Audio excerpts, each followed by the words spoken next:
Assalamualaikum and a very good day to you, Madam Adila. My name is NAZURAH binti ISHAK, and today I'll be presenting to you my oral presentation for the course TSLB2082R Language Assessment in the Primary ESL Classroom. I am also from the program PDPP KDC TSLB June 2021 intake. The title for my oral presentation is Curriculum and Assessment, Two Sides of the Same Coin. After having gone through the course Language Assessment in the Primary ESL Classroom with you, Madam, and also TSLB2073R Curriculum Studies in ESL for Primary Schools with Dr. Gunalingam, I've come to learn that curriculum and assessment go hand in hand in helping learners to achieve the stipulated student learning outcomes. And in this case, those stipulated learning outcomes are the objectives that can be found in every DSKP from Standard 1 until Standard 5 for now, since Year 6 are still using the KSSR syllabus for English. There are 6 objectives altogether. Here it says, by the end of Year 6, pupils are able to achieve the following objectives. Number 1, communicate with peers and adults confidently and appropriately in formal and informal situations. Number 2, read and comprehend a range of English texts for information and enjoyment. Number 3, use appropriate language style and form to write for different purposes through a variety of media. Number 4, appreciate and demonstrate understanding of English language literary or creative works for enjoyment. Number 5, use correct and appropriate rules of grammar in speech and writing. And lastly, number 6, appreciate and inculcate values, positive attitudes, and patriotism. Which are to be used as guidelines by all teachers nationwide, alongside the 6 student aspirations underlined in the Malaysia Education Blueprint or MEB 2013-2025, and alongside the National Education Philosophy or FPK, which acts as the main backbone to our education system. Now, what are the language assessment issues in the curriculum? And how do we overcome these issues? So, the first issue that I can find proof to is that teachers are ill-equipped when it comes to assessing learners using classroom-based assessment, aka PBD. This can be supported by Hilson and Mohammed 2020 and Paramasivam and Ratnavadivel 2018. Now, what do I mean by teachers are ill-equipped? Basically, that teachers are unprepared to assess learners using classroom-based assessment. Before I further elaborate why I say so, using Hilson and Mohammed's and Paramasivam and Ratnavadivel's, I would like to use myself as an example. Prior to teaching, I did not have any training or knowledge about the teaching profession and what teaching requires. And I was thrown into the teaching world without any prior knowledge. By the time I started teaching, we have already started utilizing the classroom-based assessment, to which I have no knowledge of. It was extremely difficult for me, especially in terms of gathering proofs to support the PBD, the performance level that I give to my students. I thought that that was time-consuming, and I didn't know the extent of what is considered as classroom-based assessment and how is it so different from the traditional assessment. So for the initial months of my teaching, I used mostly traditional assessment methods. And even prior to being enrolled into IPG, I was still using a lot of traditional assessment methods to assess my pupils. In fact, I didn't know what fun learning was. Therefore, I did not utilize fun learning with my learners from last year, to which I regret not having done so.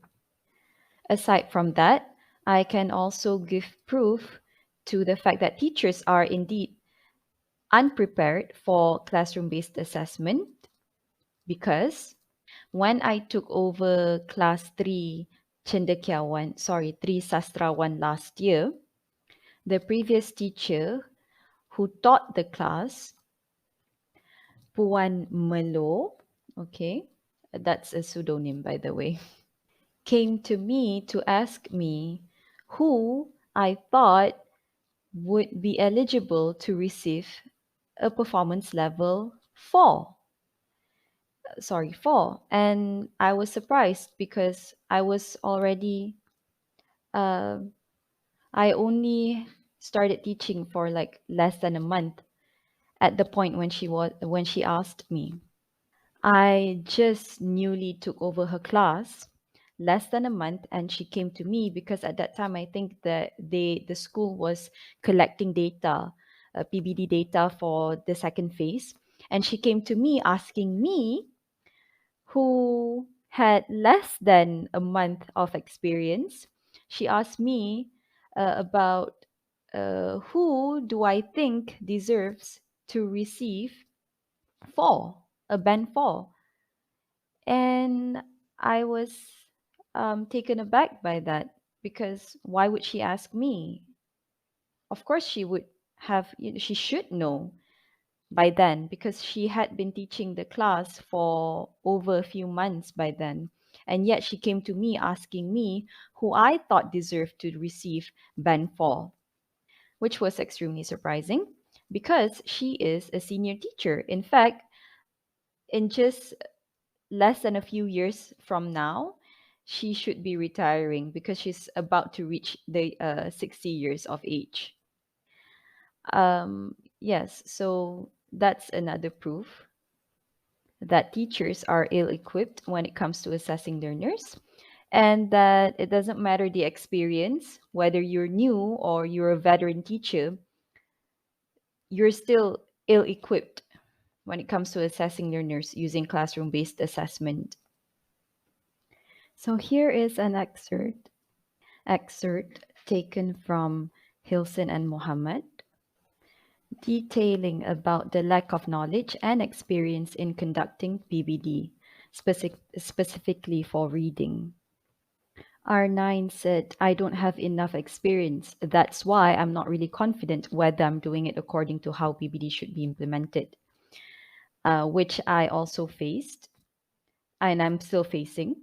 And then R14 said, I think I lack in experience in doing formative assessments since PBD emphasizes on both formative and summative. And then R16 said, I don't think that I have been implementing reading assessment properly with respect to PBD because of my limited experience. And then lastly, R11 said, I don't have adequate knowledge on conducting PBD, especially on reading, because I have not received any training or attended any course on this, which I am in the same boat as. And this is an excerpt taken from Paramasivam and Ratnavadivel, 2018, pertaining to the challenges faced by history subject teachers, in which they lacked sufficient understanding about how to structure the assessment for history subject. In fact, earlier this year, during the MCO, my school, Sekolah Kebangsaan Taman Segar, had just conducted a workshop for mere 2 hours about how to properly conduct a classroom-based assessment. This year, the workshop only took place this year. PBD started being implemented nationwide in the year 2017. It has been 5 years ever since its inception, and my school just conducted its first workshop on how to conduct an actual PBD. And of course, this isn't my school's fault. It's actually that of the administration. Now, let's go to the second and last language assessment issue in the curriculum, which is time constraint in assessing learners of different proficiency level, also taken from Hilson and Mohammed 2020. I've just read somewhere that mentioned that PBD is supposed to help reduce 80% of a teacher's workload. However, based on my experience for the past 1 year and over, I feel that everything comes with pros and cons, similar to the case of PBD, whereby I'm not sure if 80% of teachers' workloads have been reduced, as I wasn't a teacher then. But time constraint in assessing learners in terms of different proficiency level is true because we're simply not given enough time. For my school, the teaching of English lesson in a week is just 4 hours and a half. 4 hours and a half is not enough to, at least for me, and for the teachers in Hilson and Mohammed's research, to assess pupils of lower level proficiency. That is because these group of pupils need extra time with teachers to be able to cope with the lesson, and we need extra time with them to assess them. However, we're not given that extra time. And so far, the parents, I don't think parents, well, I have yet to try.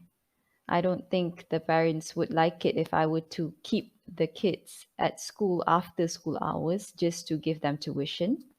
And by tuition, I mean to give them extra work so that I can, based on the work, I can assess them.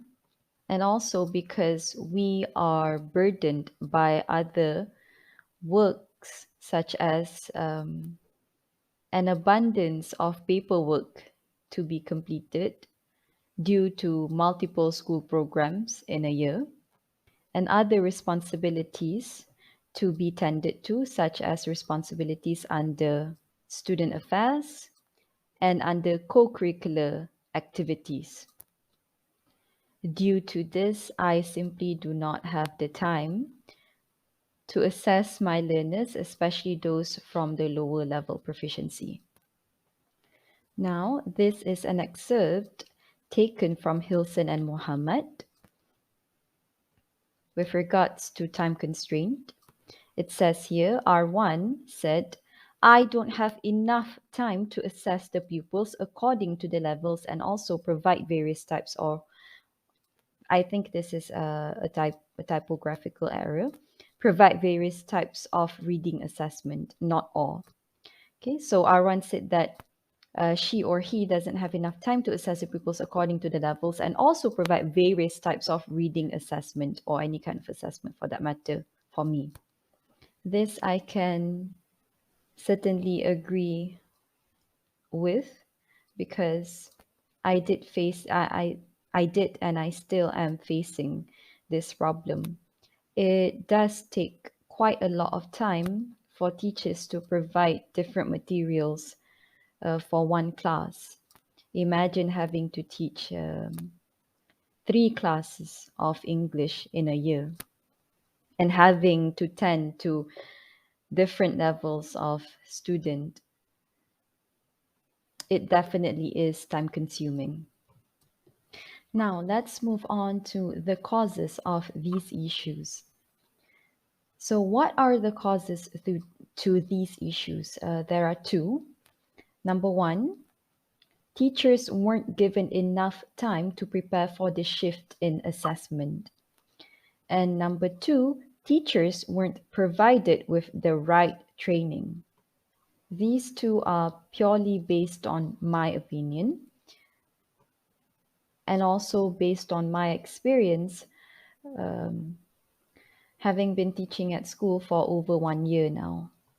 I feel that most of the time, the Ministry of Education does things without telling teachers who are the main implementers beforehand. Yes, the MOE is also the actual main implementer. However, the teachers are the ones who do the deeds. Therefore, I feel that anything pertaining to the education system, the MOE should inform us way earlier, especially if it involves massive change in the education system, such as the implementation of classroom-based assessment. Aside from that, I feel that teachers should be provided with the right kind of training, especially for something as important as PBD, as it involves our pupils, our children, our future. It directly involves them. Therefore, we should be provided with the right training, extensive training, not just a mere workshop or course for just a week. No, but an extensive one where teachers are able to really immerse ourselves in the PBD itself. Maybe they could have a course that goes for a month or 2 or 3, where we are required to role play as teachers and the rest of the other teachers role play as students and participate in classroom activities, in 21st century classroom activities that are relevant to PBD. And from there, teach us or inform us how to assess these different activities and how we can then apply in the classroom itself with our students, with our pupils. Hence why I say teachers weren't given enough time to prepare for the shift in assessment. We need more time before something as major as as PBD is implemented. Now, how do we mitigate these issues?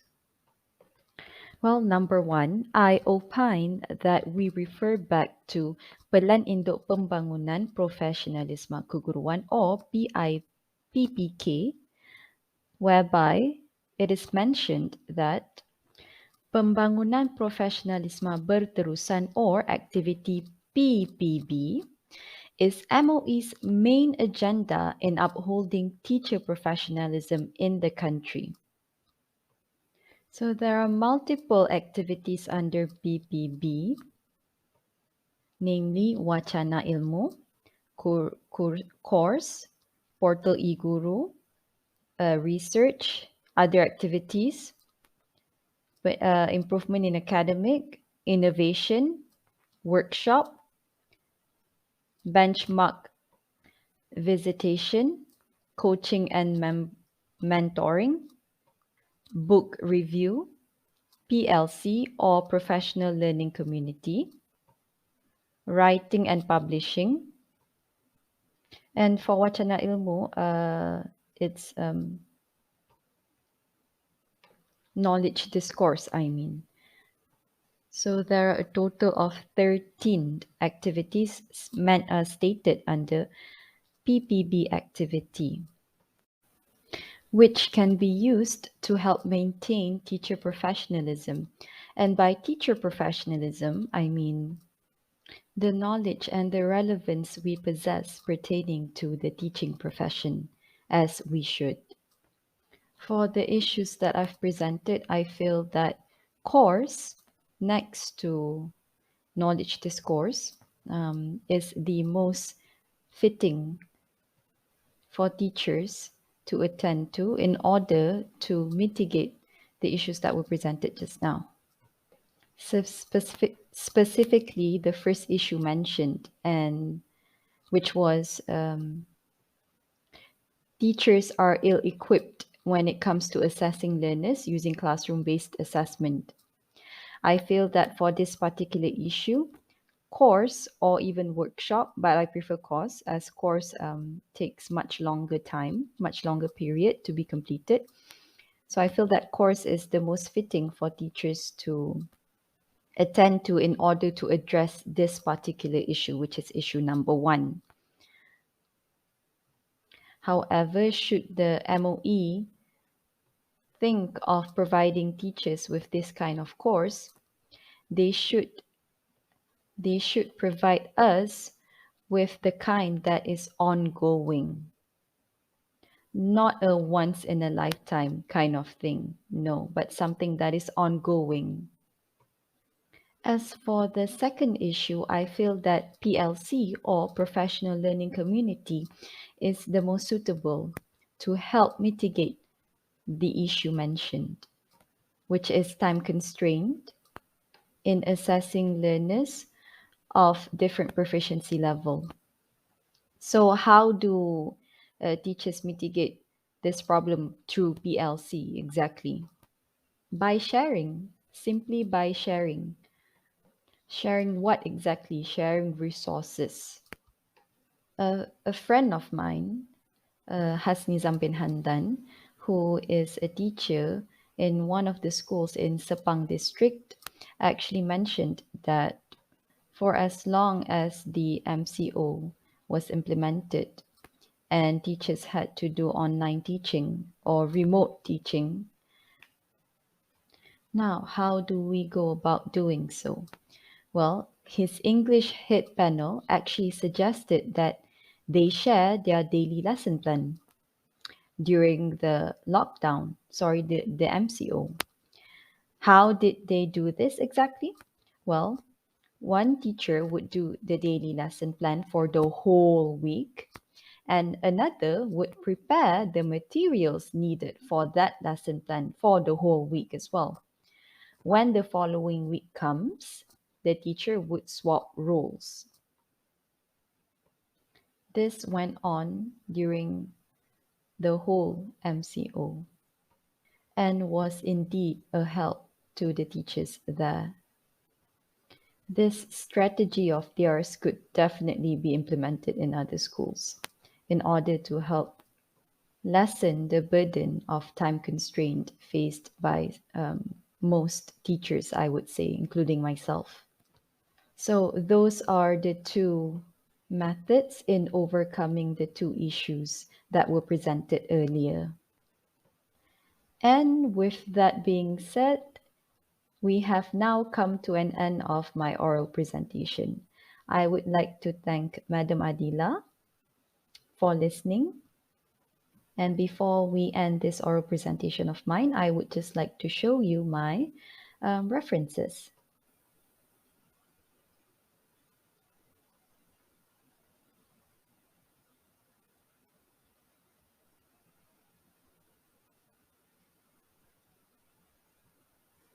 So thank you again, Madam, and good day to you. Assalamu alaikum.